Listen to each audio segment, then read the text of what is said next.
going on, family? Back on another Monday, man, and we are focusing today on back and biceps. And so we're going to start off with the second set of rows. Once again, man, I'm gonna have to remember to start this camera when I'm working out, man. I need to get the full workout. So I missed the first set. So what we're doing is we're going to go from 45 pounds on each side, so that's 90 altogether, all the way up to 180. And so we're going to do that in increments of 15 pounds.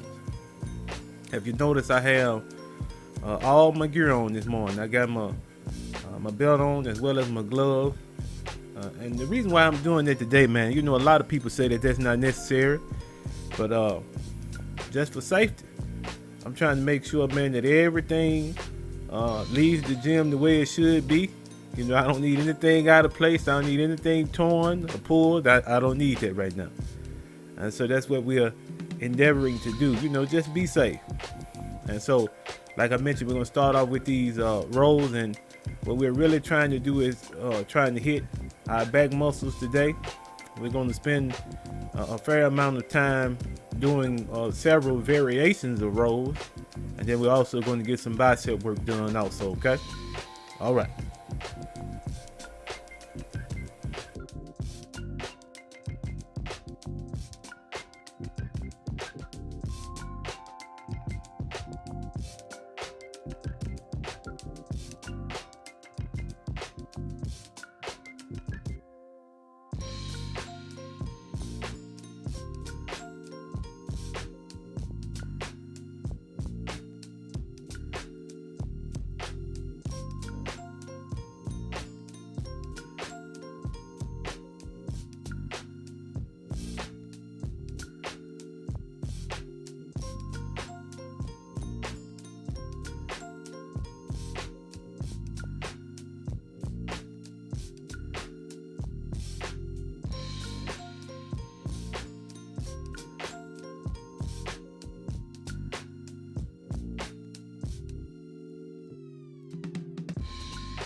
So while we're here, I thought that a pretty natural transition would be just to go into some reverse shrugs. We've already was set up for the reverse shrugs right after we did all of the rows. And so what I'm doing now is I'm starting with 140 pounds at the beginning. So what we're going to do, we're going to go up in increments of 25 pounds on each side. So we're going to go from 140 pounds all the way up to 270. That's quite a feat too. And what I'm doing now, man, I'm just, like I mentioned, we're trying to get back to where we were. So instead of doing so much weight at one time, what I'm doing, I'm spacing out the weight in 25-pound increments, and I'm doing more sets so that I can spread that weight around. I'm trying to build up my endurance at the same time while trying to get back to, you know, the weight that we were probably about a year ago. So that's what we're doing, man. We're slowly but steadily building back up, and the intention is not just to build back up to where I was, but to surpass it. So, you know, work is done all the way around. And then one thing too, I want you to notice that isn't very intentional. I try to make each and every workout that we do together different. I think that doing different variations on certain days, different variations for your back, different variations for your chest and your shoulders and your triceps, biceps. As I mentioned on the previous vlog we did, it keeps the workout interesting, but at the same time you're hitting those muscle groups from different angles, and so you're contributing to a more well-rounded physique. And then at the same time, man, like I mentioned, it keeps things from being boring. And then after a while, I've noticed too, especially with my body, if I'm doing something and I'm doing it over and over again, then after a while, there's no thought that's put into it. It's actually muscle memory. I know what this workout is. I have it in mind. I'm doing it. It may not be challenging to me anymore, and I don't even notice that it's not challenging because I'm used to this particular routine. So you always want to challenge yourself, within reason, but challenge yourself. So you'll know what you need to work out next time. You'll know what needs to be done, right?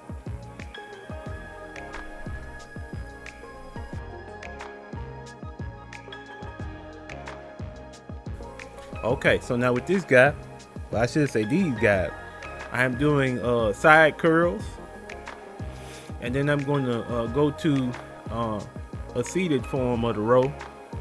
And the reason why I'm noticed, man, why I'm doing those side rows is because I noticed that it adds definition, and I mean it adds definition quickly, right? And if you notice, I'm going past 90 degrees with it also. Going past 90 degrees because I want a good pump. I want that bicep to be tight when I'm finishing. It really is. I achieve my goal when I go past 90 degrees. So try it out. See how it feels to you. But now what I would do is, in order to get the technique right, start off with a smaller weight and then go up as you see fit. So now I'm doing those rows. And that's a funny exercise to me. It always has been. But the results of it cannot be denied. It kind of feels funny, especially with your stomach. You laying on your stomach and pulling weight up. That's just something that I have to get used to. I hadn't got used to it yet, so maybe I will.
So now I want you to notice something.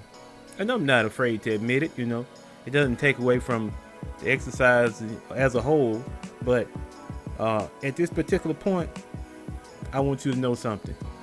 I am absolutely out of gas. Absolutely. I'm running on fumes now. But now, here's where determination comes in.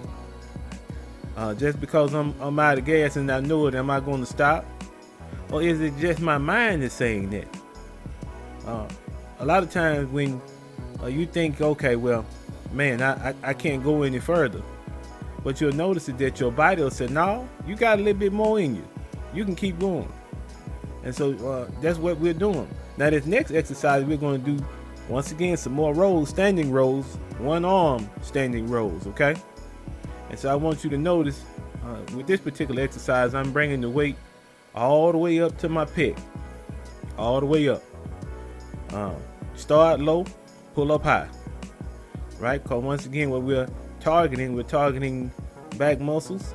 So notice that, all the way up. Don't cheat yourself. You're going to do the exercise, do the full range of motion so you can get the full benefit from it, okay? But now, like I mentioned, I'm not out of gas yet, even though I thought I was. I'm not out of gas yet because I'm going to do a couple other exercises after this. So I guess it's all in your mind. If you convinced yourself that you're going to go until you're exhausted, which is what I do. I go to exhaustion. When I don't have anything left, that's when I leave the gym. And I encourage you to do the same thing because it gives you a feeling of achievement and accomplishment after you leave. That's a good thing.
So I want you all to notice something, man.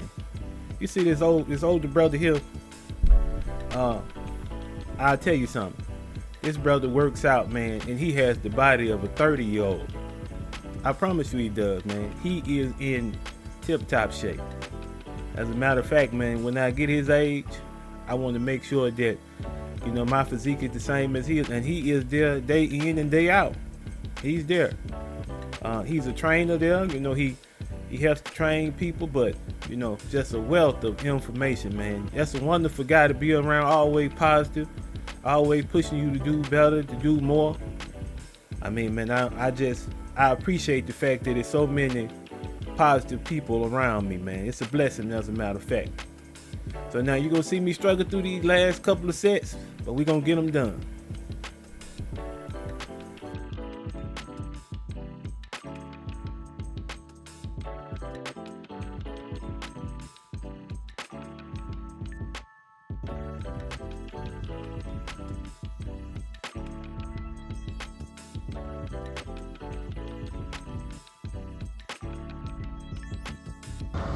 What's going on, family? Got another one in for today, man.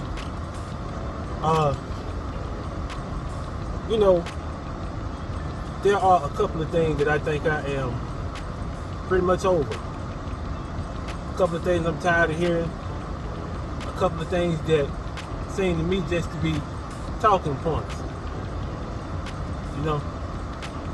Because the solution is clear, but people still want to debate about it. I had a guy asked me last night, man. Actually, I was on the panel and they posed these questions to the panel. They're talking about men in our community pardon me, men in our community, how they are on their purpose, they're doing things, and yet black women are not wanting to be submissive to them. You know, when I first started, about a year ago, talking about, topics that involve relationships in our community, I was given to the opinion that that was true.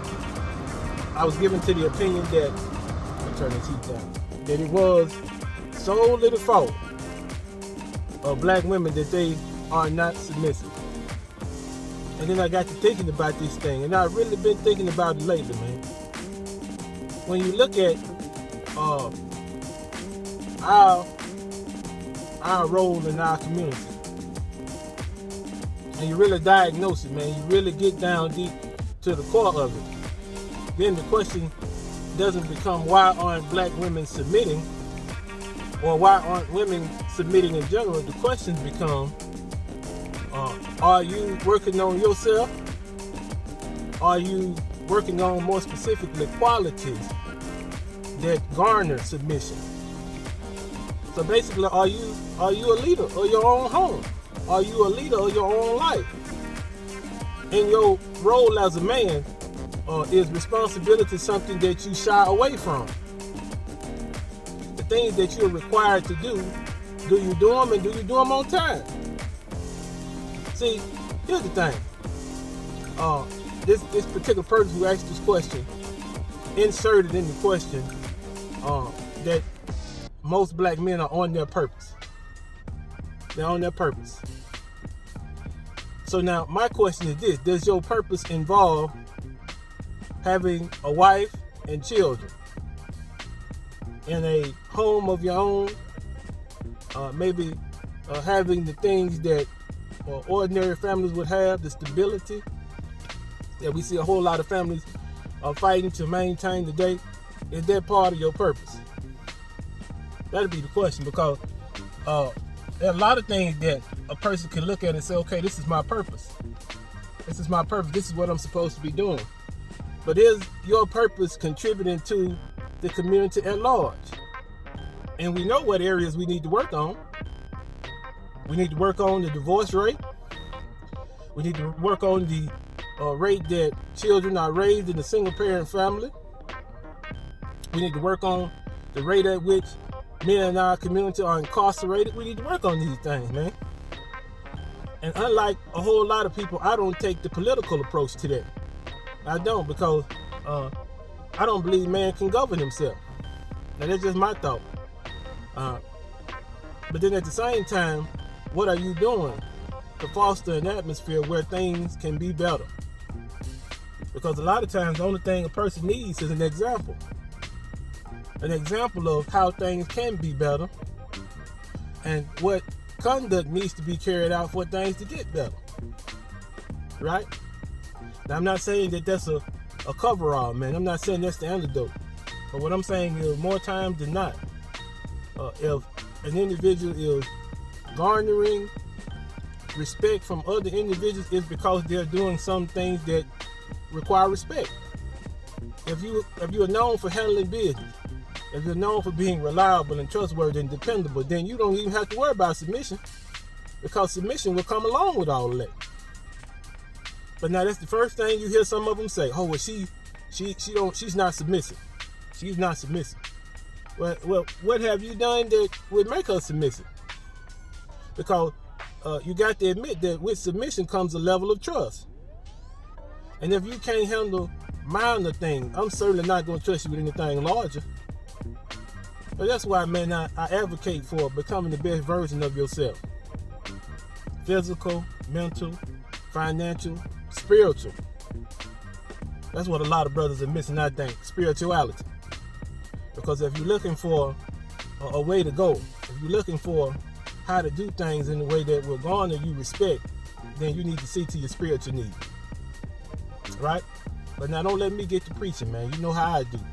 But just think about that, brothers.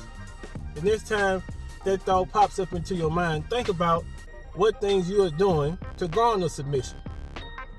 What things are you doing to garner trust and reliability? What things are you doing? And then if you find some holes in the things that you're doing, some of the things that you do might not garner submission or respect or being trustworthy or reliable, then fix it. Fix it. Take a new approach to it. And I guarantee you, man, you'll get the results that you need. Okay? All right, man. Well, that's just me talking, man. I'm going to go probably spend the rest of the day with my daughter. I hope everything goes well for you, man. Peace!